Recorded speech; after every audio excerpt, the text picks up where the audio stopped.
So I've got one area here, this rather strange rectangular blob of hardcore and gravel. I'm uncertain what to do with it I need something that's going to be long, rectangular, and could kind of sit here. Right, I think I found something that's going to potentially work for the bit of land I just mentioned over there.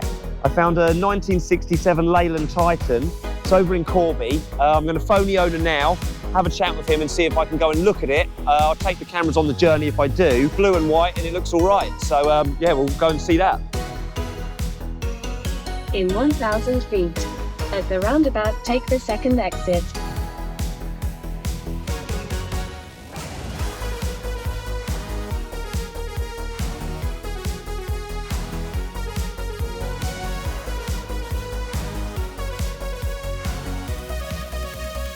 Hi, Gareth. Yeah, no, thank you for your time earlier. Yeah, no, I really like the bus. Long and short of it, I want to do business with you, but 10 grand is killing me. It's not worth 10 grand. It's a box of rust. You know it, I know it. So look, I'm going to give you 2.5, and I want to see what your thoughts were on that. Right. Okay, yeah. Where do you want to be then? I was at 2.5. Where do you see things? 9.5. Okay. Right. Yeah, no, that's fine. Yeah, we'll do that. I'll come along in a couple of days and we'll get it out your yard. Cheers, mate. Nice one. Pleasure. Bye-bye.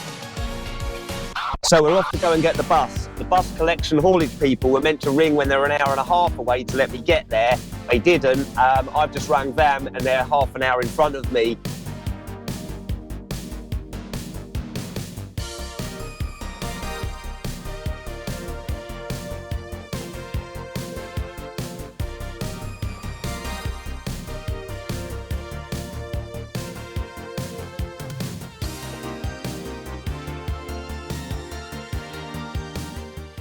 It's here. Here is the blue and white love bus. It's made it here to Riverside Barnes. We've got one issue at the moment. The chap who drives this yellow recovery vehicle, he doesn't think it's going to be strong enough to tow it where we want it to be. So we're about to get the Audi on the case, and we're going to see if the Audi can tow the bus, because that thing, it's just not got enough power. So let's see how we get on.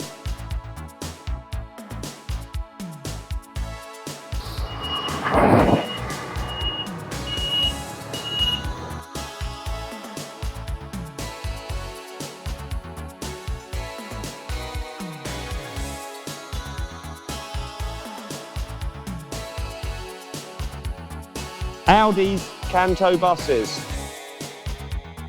As you can see, the bus has arrived. Barrel man gave me 20 more extra barrels for my barrel collection. Whether this is successful as a child's playroom, coffee shop or whatever, I don't know. But come on over and I'll show you round. Here you've got the rusty front. Take all of this off, paint it black, make it shiny, chrome bits round there, hide the snaky wires, and then do what we can with the front. This side's going to be the side of neglect. No one's going to see it, so I might just paint it, or no, not even paint it, clean it and leave it. And then if you hop in the cab, which I don't quite see how it works, but you've got an ancient Speedo that goes to 60 miles an hour. Everything's got flaky rust, but we can clean the flaky rust off and make it shiny, paint it all up again. Yeah, big fat steering wheel, 3 pedals, handbrake. If you follow me round to the side, because it was used as somebody's home, it's got like a wooden door and a blob on the back. I'm thinking we can take all of this bit off and then it will be all curvy at the back and you'll see the stairs and stuff. But what I think we're going to need to do is have a zippy thing, stop creatures running in and rain getting in.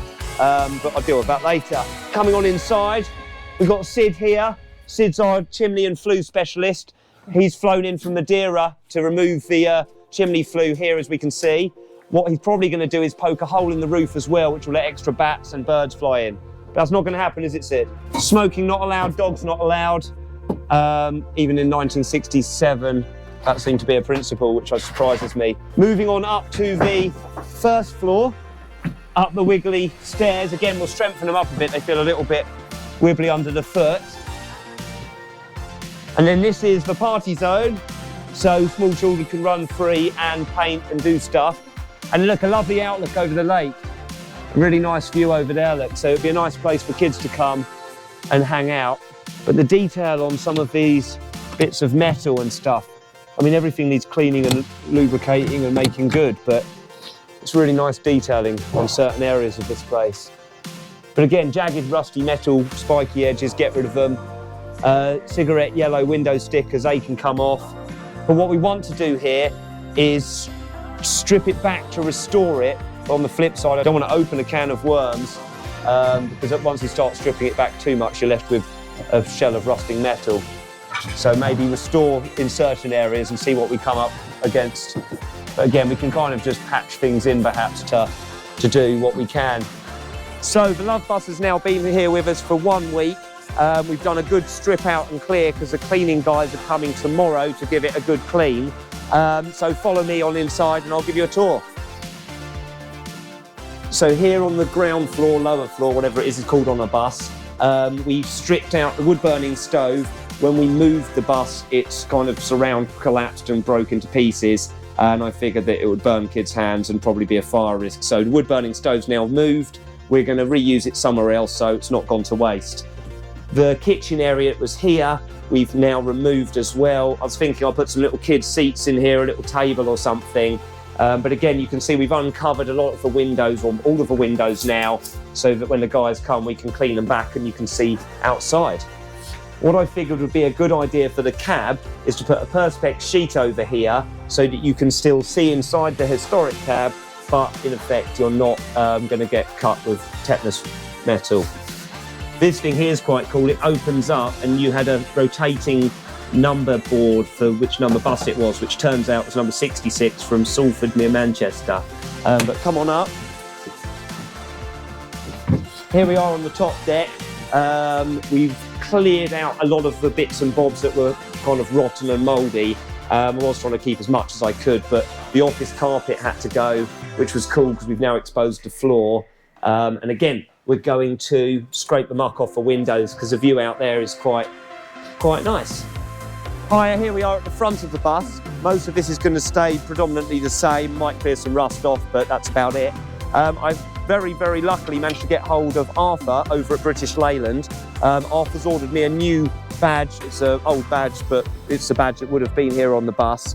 And I'm going to remove this, put it on a memorial plaque for the previous owner, because someone went to a bit of effort to do that. So if the Royal Mail do their thing, come back and join us next week where Operation Badge Fit will commence. It's important that we keep a lot of the character and age of the bus because it was someone's family home, and I now know all of the previous owners and the story behind the bus and who owned it and why and for how long.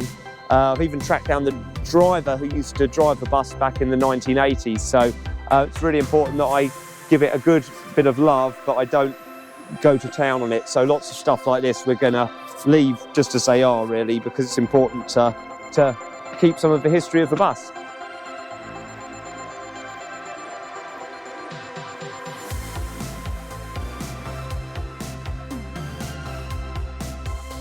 That's steamy fat removal. You blast the steamy fat, look at that, and it goes beige rather than brown.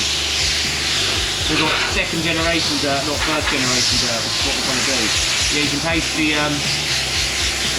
sausage in the air for sure, yeah. Welcome back 1 week later. I've had a very exciting parcel delivery. We're going to open it now and see if it is what we hope it is, which will be a Leyland badge. So, by the power of magic, that way and then that way, we've got ourselves a brand new sporty looking Leyland badge. So that can live there, like that. So the valeter man came along with his mother-in-law and did a wonderful job of cleaning the bus, put some tyre slick on it, vacuumed it, cleaned it, and gave it a good polish. So we now have a shiny bus ready to be converted into a child's birthday party. We counted up the number of chairs we think we can get in, and we think you could have about 15 to 20 children in here for a party, and they could have lunch on the lower deck. So great stuff. Today we're joined by ProStar car valeting specialist. This is Joel. You're not ProStar car valeter, what are you? He's a valeting guy, cut that out. This is a valeting guy, I called him Lee, his name's Joel, so he's gonna get angry. And what you hear, Dale, he's trying to plug himself. Edit that out, edit that out. And today, the valeting guy is here to put paint stripper on the windows and make the windows so that you can see through them.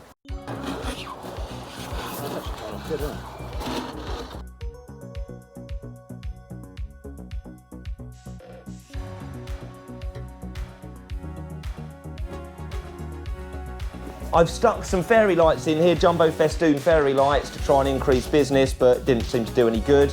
And now, because I'm fearful that children won't want to come on here for a party, I'm going to put the little table things at grown-up height, so grown-ups can come in here and children can come in here, because I figured if I put the tables too low, kids will be allowed, grown-ups won't, and that would be a sad thing. Tomorrow, the bus restoration specialist, aka my carpenter, will be joining us. He's going to do ply along here, tables along here, and the aim is within maybe 1 to 2 weeks, we've got a fully operational party bus that's good to go. Clean window pan around.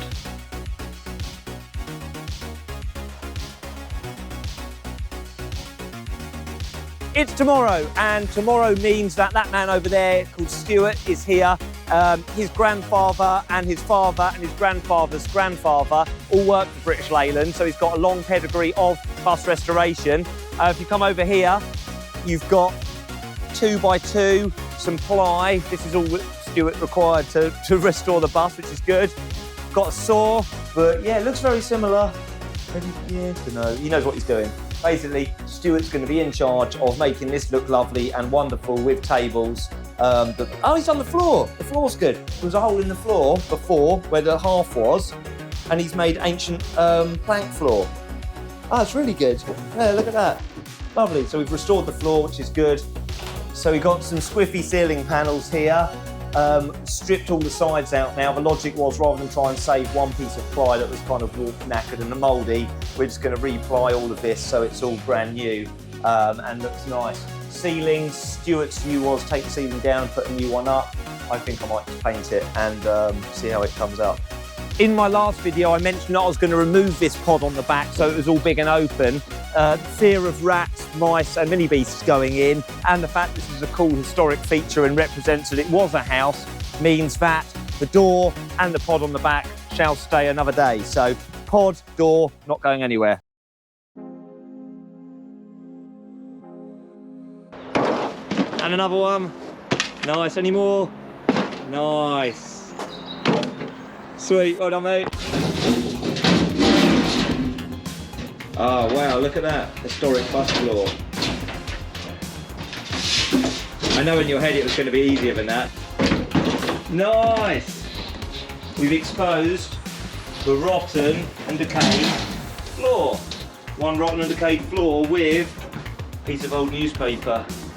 So, bus update. Not much has gone on the outside of the bus, but inside it's been go, go, go. So follow me inside and I'll show you what's been occurring. So as you can see, carpenter's been mega busy in here. The wood that we had delivered came in super handy. So in effect, we've used all of this wood that was delivered by our subscriber and friend Steve, and we've turned it into what is now a nice little seating zone. So as you can see, we've got areas for children down here, and you've got areas up here, and we're going to build big padded cushion things in here so that you can then sit here and chill out too. So yeah, I'm really happy with how this has come up. Really, really happy. To all the British Leyland fans, I've got a nice British Leyland sign that will go somewhere. I've got a BP motor oil sign, an Esso sign, and I've even got myself a Leyland postcard that I'm going to put in the frame and hang on the wall. So yeah, postcards and bus memorabilia are plenty. So well done to the subscriber that told me to not throw the metal into the skip because I might need it. It's useful because no sooner had I retrieved it from the skip, we then filled in that panel there is a new panel and that panel there is a new panel. So in effect there was nothing there, and we've used the historic metal so that it looks in keeping, because I'm going to leave the ceiling as it is because I like its historic aged look. Welcome to the top deck of the bus. I've done nothing about getting a upholstery person to do the base of that chair. My logic was I'll just do all of the chair cushions all at once. But as you can see, we've now had the sides along here plied out, and we've now got luxury seating zone. Welcome to luxury seating zone. So the logic with this was, rather than have tables that were removable, some for children, some for grown-ups, we've made it as a universal space so grown-ups can use it if you're having a corporate event. This could be like a manager's hangout zone or whatever. But we're going to put cushions all along here, nice trim along here, and we built these little tables here so that you can then have an armrest and have somewhere for your drink as well. So you can sit here and look that way and sit there and look that way, rather than having it as like a waiting room where you're all staring out the window. And then you then got in here bonus storage zones under here. So we've built in bonus storage flaps. So again, this was all of the wood that got delivered that you've seen. So we're just making good with what we've got. The eagle-eyed amongst you might have noticed that the ceiling has now disappeared. The logic was it was all knackered and falling in and looking manky. So we've exposed the original old wooden struts and outer skin, as it were. So we're going to clean it up, cover up any of the dangerous spiky zones. But we're going to basically clean it. I don't even think we're going to paint it. We might paint it, but for now, I think once the stuff on here is done, we can then work out how nice the ceiling looks. But I think a bit of character to remain on show is a good thing. Welcome back to the bus, the abandoned bus. It's now a completed abandoned bus with burgundy. I've got some red cushions. Red cushions cost me £700. No, £900. £900 of red cushions. If I show you upstairs, we've got more of these little wondrous things. So these you can sit on and stare in various directions. Welcome to the top deck. We've got burgundy that matches burgundy, almost in a slightly off way, but it's a good thing. And we've got padded seats. Still unsure what to do with the bus as of yet. Maybe children's parties, maybe grown-ups hanging around here. Thanks everybody for watching the restoration of the bus. I hope you enjoyed the highs and lows of putting some tables, chairs and padded cushions in it. One day I will get it started, one day I will drive it. But until that day, I've gone and bought something that's probably as fun, if not more fun. I won't tell you any more about that yet because I'm not allowed to from my cameraman. The new object that I have bought is coming next week. It has an engine, 4 wheels, and it's historic. So if you do love ancient buses, as you've proven with my 720 and dropping number of subscribers, then please stay tuned for the other thing with wheels and an engine that I know nothing about, and you can watch it become slightly less skanky than it looked when I bought it. Thank you very much, and take care.